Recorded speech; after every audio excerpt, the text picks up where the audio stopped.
RAAM is top of the list. It's always been top of the list. Race Across America is something that I've known about for years. It is billed as the hardest bicycle race on earth. It's non-stop, there's no stages. You need to figure out how to not just be strong, but be sustainable for over 3,000 miles. Jonathan Shubert and I are taking on one of the hardest and most iconic bike races on the planet. Race Across America. From California on the Pacific to the Maryland coast on the Atlantic. That's over 3,000 miles. 170,000 feet of climbing. And conditions that often go from hailstorms right through to the searing heat of the desert. Working as a relay, we plan to break the existing record, which is 6 days and 10 hours. And in this video, we're going to share exactly what it's taken to get to the start line. Over the last 6 months, Mark Beaumont and Jon Shubert have been tirelessly training for the Race Across America. Their aim is not only to win, but also to break the world record. We are recording it all for a GCN Plus documentary series, but ahead of the event itself, we're looking back at what they've been doing to get ready for this monumental challenge.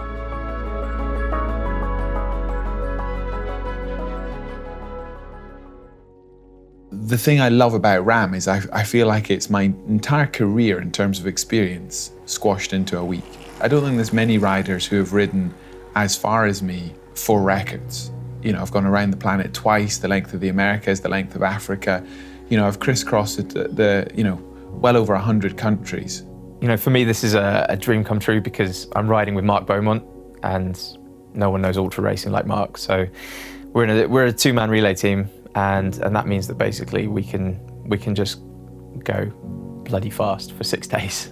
You know, I know the physicality and the psychology and the wherewithal to do this, but to have the opportunity to do that in a race format with a teammate in a week, like this is not expeditionary where it lasts for months. It just takes things up another notch. It's another level of intensity, less sleep, more racing, going faster. And that's exciting. You know, I'm not done yet in terms of wanting to know what's possible as an athlete.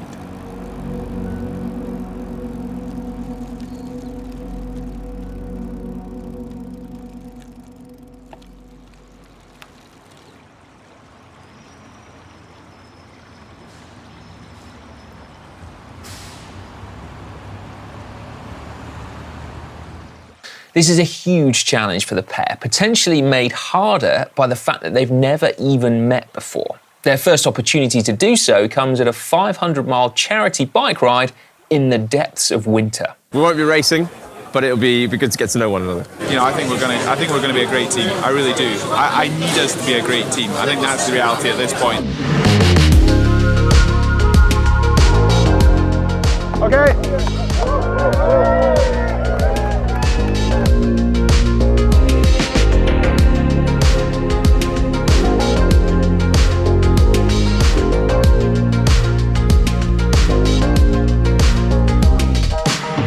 Leg one of 12 done.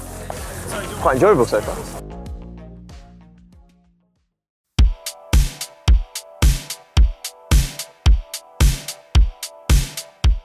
At the same time, Mark and Jon also join up with their coach, Pav Bryan, and team manager and head of logistics, Mike Griffiths.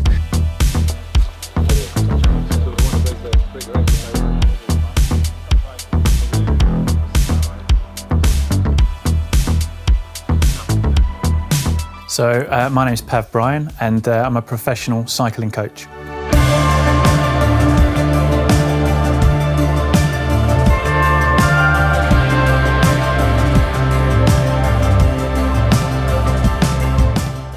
Yeah, so there's quite a lot of difficulties with training for an event like this.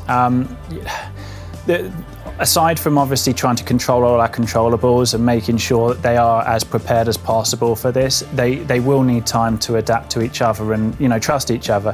One of the biggest challenges is going to be actually supporting each other on the road. And while they might only have momentary glances at each other as they transition between one person on the road and the other one, They need to be able to understand that if one of them's feeling, bad, if they've had a bad pull, that the other one can kind of make up for it. That you've got to be able to remove your ego from this kind of this race, because otherwise you just end up, constantly thinking, oh, I need to keep going when I feel terrible because I don't want to let my partner down. And that's the worst thing that either one of them could do, because ultimately you kind of dig yourself into this hole and there's no way out from it.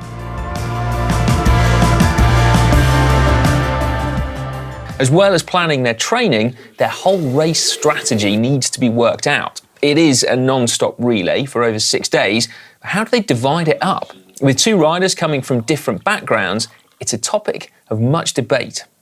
My assumption was that we would ride the only other time I've done a relay in my life was Land's End John O'Groats, and that was hour on, hour off. So my assumption was, well, that was a nice amount of time to think through.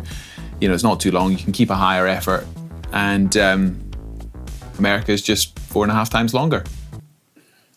Yeah, well, that's it. It's 2 days versus 7 days, isn't it? But yeah, it's a bit of a different concept, though, in the fact that we've got, such a large amount of crew that we've got to keep moving forward. And I think the problem the question is, can you sustain hour on, hour off for 6-7 days? It's not just you, it's John as well. And how much rest are you really going to get with that hour period? Can you recover within an hour? And you are going to be put under so much more pressure with RAAM, with the temperature, 170,000 feet of climbing, and that's just going to start to eat in as we're going across those 3 mountain ranges. And I think an hour on, hour off is going to be difficult. It's not my core, but I think it definitely needs to be discussed. I've obviously raced and I've done a lot of long distance stuff in the past, and I've got, I think, a fairly decent understanding of sports science and how to train myself, but I've never really worked that closely with a coach. But I think we're talking about taking on the hardest road bicycle race in the world, and to be honest, it's slightly terrifying. So to have some guidance in the build-up to that is hugely reassuring for me. We need Mark and Jon to be able to have that almost brotherly connection. So what's the next step, Pav? Where do we go from here?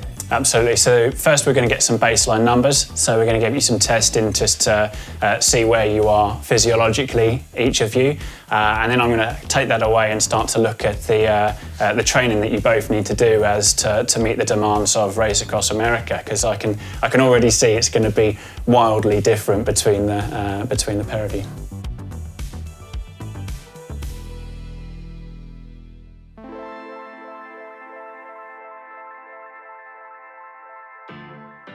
Throughout the months in the lead up to the race, Jon and Mark have been on a mission to investigate anything and everything that could make them stronger and faster.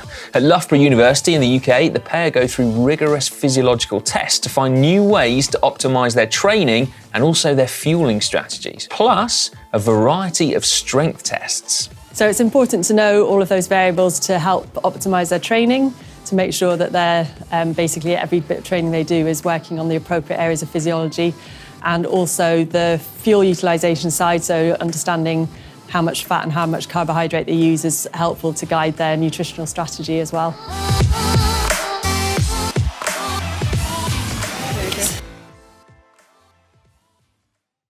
Okay, so I've not got all the data to hand straight away, but the data we have got, both did really good tests. They seem fairly well matched, I would say. At the moment, it looks like Mark's probably, at slightly higher intensity before he starts relying more on carbohydrates, so probably just got a little bit more of the endurance side compared to Jonathan. The search for improvements doesn't stop there. In all Mark's record-breaking adventures, he's never fully exploited technology until now. The first stop is teaming up with No Pins, one of the world leaders in aerodynamic clothing, who provide kit for World Tour teams, Olympic medalists, national champions, and competition record holders. As well as using the super fast flow suits, Mark and Jon also got the premium treatment, where they're 3D scanned and then have the suits tailored to fit their every contour. It's a process that can save an additional 15 watts. It'll be quite the test for the clothing, though, designed for short, fast time trials. Instead of 1 hour of riding, it's likely to total 78 hours of riding each.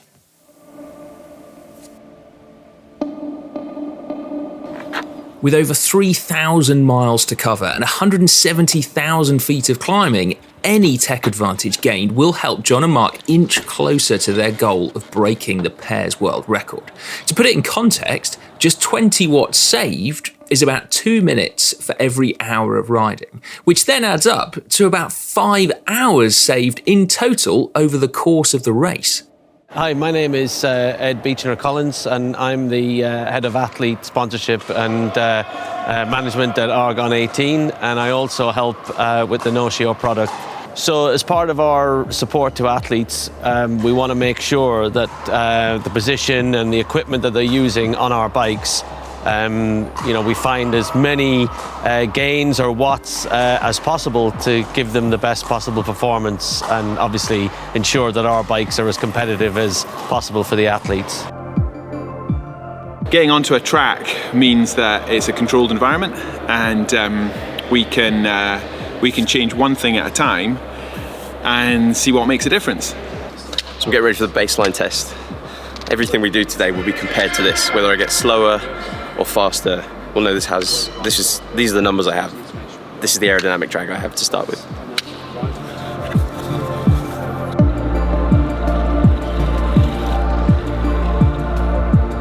Moment of truth on the first lap. Once we're up to speed, we're good and happy. Thereafter, it's plain sailing.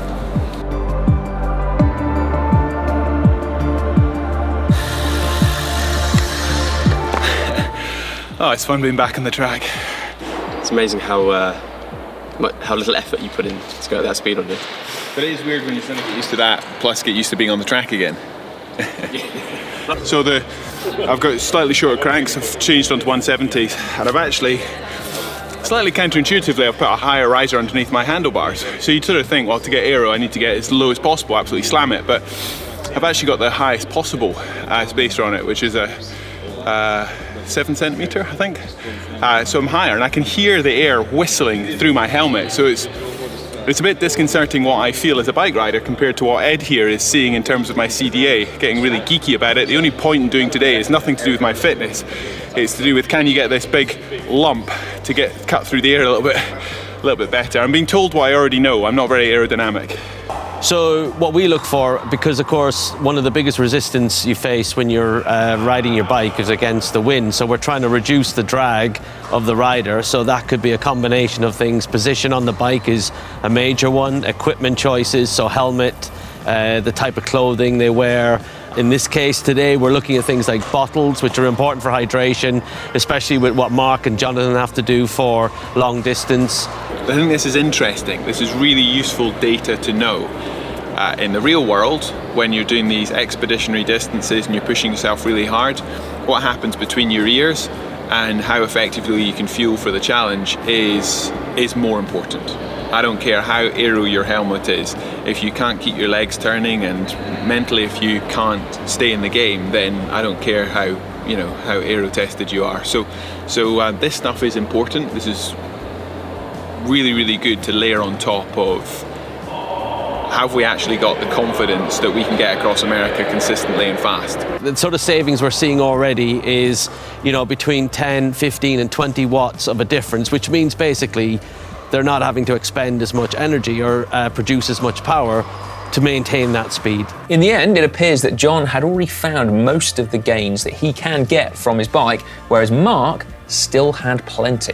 So it'll be a meaner and faster Beaumont who lines up in California. 3 months out and preparations start to ramp up. The whole of the RAAM team meet up for the first time, led by team leader Mike Griffith. A simulation event has been planned, designed to stress test both riders and team. If mistakes are going to happen, they need to happen here so they can be fixed in time for the main event.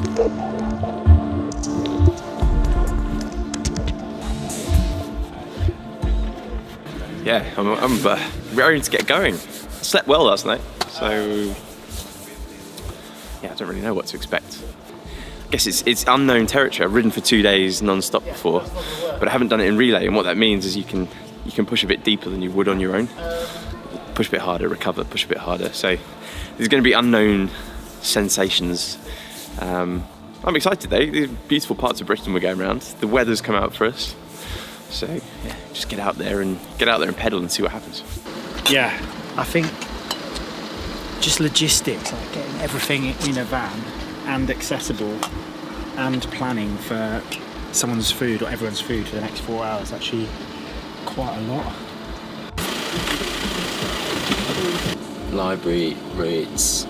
The RAAM team, including performance managers, physios, chefs, drivers, navigators, mechanics, and our 2 riders, will complete a 1,000-mile route around Britain, with both Jon and Mark trying to ride 1 hour on, 1 hour off for the first time. The aim is to complete this challenge in 2 days. But it's a challenge made even more difficult in the UK due to its winding, narrow, and exceedingly busy roads. 9 o'clock, not quite as sunny as it was yesterday, but this is it. We're heading off for 1,000 miles around England and Wales. So what could possibly go wrong? So I think the added challenge here, even though this is about a third of the distance of RAAM, is that the roads are going to be smaller. It's going to be probably more difficult to do the changeovers with the vehicles and the logistics, just because England and Wales are busier than America. So it's a proper test. It'll be an interesting couple of days. And if all goes well, we'll get back here in about 48 hours. What I want to do next time we have a mechanic is basically switch them around, move that forwards and move that back, because I want that drinks thing to be there, not there. Okay.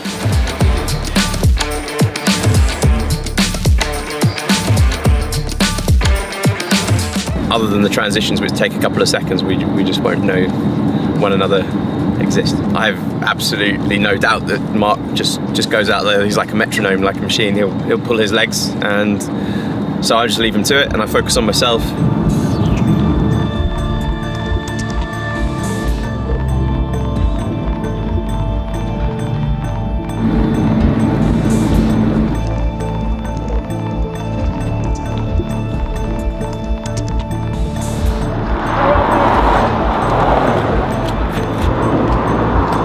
We're moving very fast, so it's quite hard to actually get ahead, get the bike off in time. You need to see, he's just gone back past us again. No, we're not pushing that hard. An hour's rest. Just feels like it resets everything. Ready to go all over again.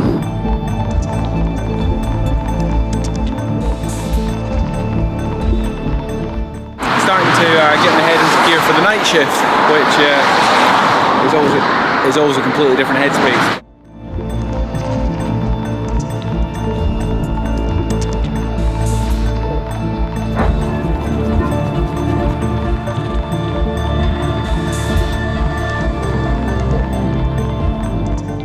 This is actually quite a big project with quite a few moving parts. It's quite hard to keep on track of everything at the same time. Lots of little things. Nothing major that I'm worried about at this stage. It's all the little details that don't come out until you're actually doing a long training ride like this. Daft things like the in-ear comms hurt. So it's little geeky things like that you just wouldn't think about until you're on the bike.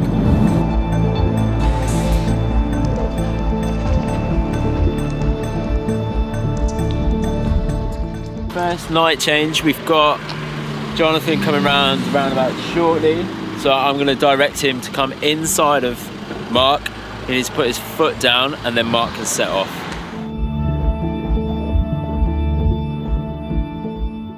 Months of training, planning and testing has finally come to an end. It is time for Mark and Jon to line up in California to set out across the United States in their attempt to be the fastest ever pair to complete the race across America.